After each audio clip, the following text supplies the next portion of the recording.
Salut tout le monde, c'est Jordan sur Tutodra. Aujourd'hui on va dessiner un dauphin avec une vue de profil. Ça va être un dessin assez simple je pense. Mais avant n'appuyez pas trop fort sur le crayon car on commence par un croquis. Du coup ça ne sera pas forcément la forme finale. On va faire une petite technique pour placer les membres du dauphin très simplement, très rapidement aussi. Alors je commence par une courbe. On la positionne où on veut. Ça sera à peu près la longueur de l'animal et ça donnera une idée sur l'inclinaison de son corps. On va se servir de cette base pour dessiner le volume du corps, que je fais tout de suite en faisant cette forme de tétard ou de je ne sais quel légume autour de notre trait courbé. Le côté le plus petit sera le côté queue et l'autre sera côté tête. Ensuite, on fait un petit ovale assez allongé au bout de notre forme pour faire apparaître le bec, donc la bouche du dauphin. Et un peu plus loin que le centre, vers la droite toujours, je place une nageoire triangulaire. Et grâce à cette nageoire, on va pouvoir tracer une petite ligne qui nous donne le départ des deux autres nageoires. Je conseille de le faire toujours sur cet alignement, ça aide beaucoup. Une fois qu'elles sont bien dans l'alignement, on peut donner un peu plus de forme au niveau des angles, en réduisant un peu le volume de la tête. Je raccourcis également un peu le bec. Je lui fais faire un grand sourire et je place l'œil assez loin des bords. Je fais également une queue provisoire. D'ailleurs, tout est provisoire pour l'instant. Et comme tout est provisoire sur le croquis, je vais tout gommer en laissant quand même un minimum visible notre dessin. Maintenant, on va vraiment s'appliquer sur les détails avec le crayon. Je commence par le bas du corps. Je n'hésite pas à agrandir un peu les nageoires si elles sont trop courtes ou à modifier un peu l'angle. Là, je fais une sorte de bosse au niveau de la nageoire ou dent qui est assez importante.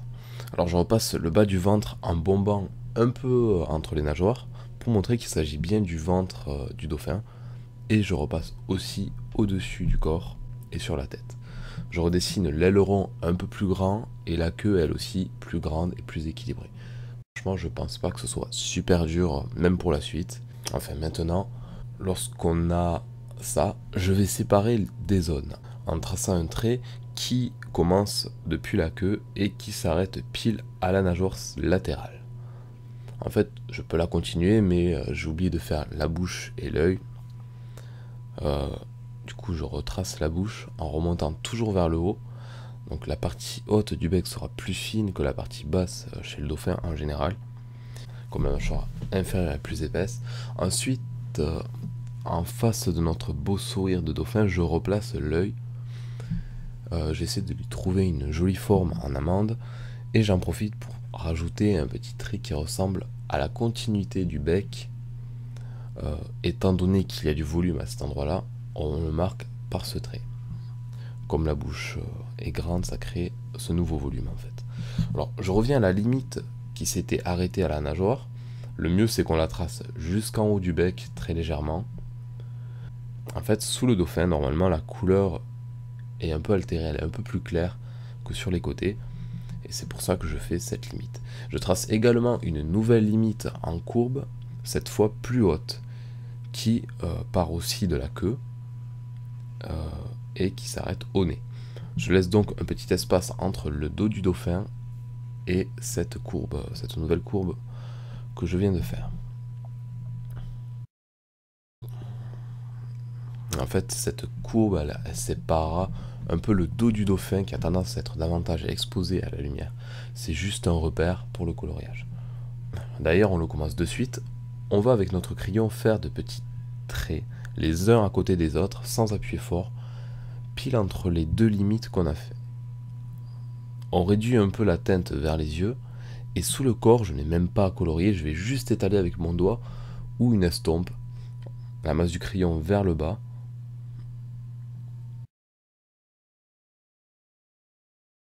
Ensuite, je colorie un peu plus ces deux zones, zone centre et zone à ombre. Et maintenant, j'utilise une estompe pour augmenter un peu la teinte. Donc je vais étaler par-dessus notre crayon, depuis la queue vers le centre. Ça rend aussi la texture plus lisse et j'en profite pour colorier la nageoire supérieure, ou l'aileron, assez foncé.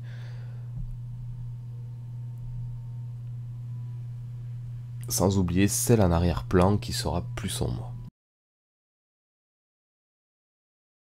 Après, j'aime bien laisser un peu de blanc sur l'extrémité de la nageoire centrale, car la lumière tape souvent dessus, mais on ajoutera du détail par la suite.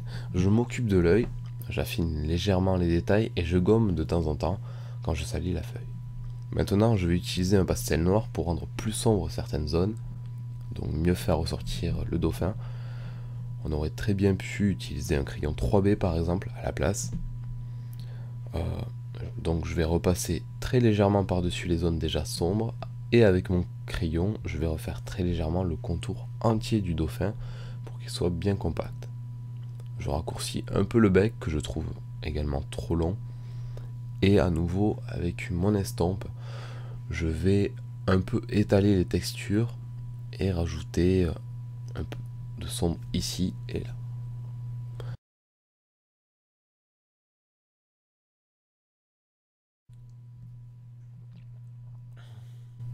Bon, maintenant on va faire des reflets d'eau sur le dauphin.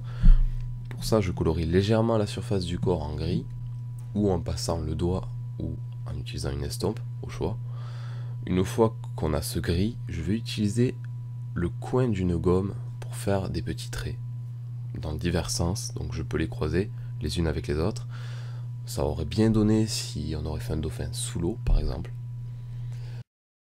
Ensuite, une étape très importante pour ce type de dessin, je vais repasser certains contours avec un stylo noir. Vous pouvez très bien utiliser un crayon très foncé, un bic, un micro-pigment, tant que c'est fin et noir. Et justement, grâce au stylo, je vais mettre en valeur toutes les nageoires, en commençant par la centrale, puis celle de derrière.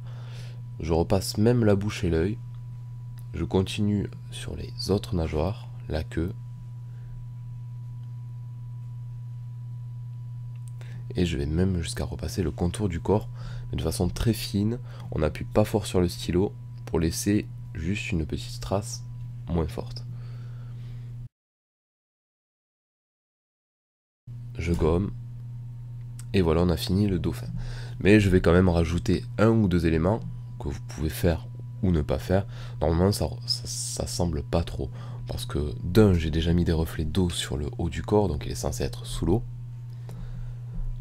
Sauf que là, je vais rajouter des effets d'eau qui montrent le contraire. Donc il va y avoir de l'eau qui va dépasser les nageoires, etc. Pour ça, c'est assez simple. On suit la trajectoire des nageoires, ailerons. Vous faites plusieurs rangées de traits qui sont assez irrégulières, avec des petits ronds représentant des gouttelettes qui s'échappent un peu de la trajectoire.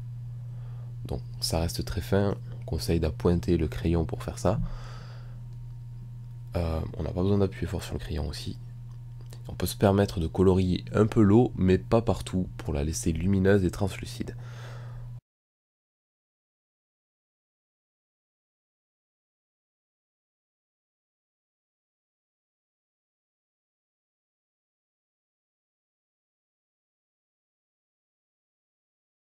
Pour l'eau qui se trouve au milieu du corps, j'ai gommé un peu et refait la forme de l'eau.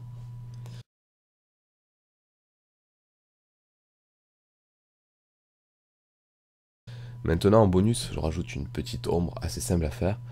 Je l'ai un peu incliné à la manière du dauphin, très rapidement au crayon, puis j'ai estompé avec mon doigt. Mais du coup, on croirait que notre cher dauphin se retrouve au-dessus du sol, et c'est pas cool, je pense. Alors on va finir, je rajoute derrière la queue un petit effet de splash, d'éclaboussure d'eau, à la manière des petits effets d'eau qu'on a fait tout à l'heure. Voilà, notre dessin est terminé. J'espère que cette petite vidéo vous aura plu.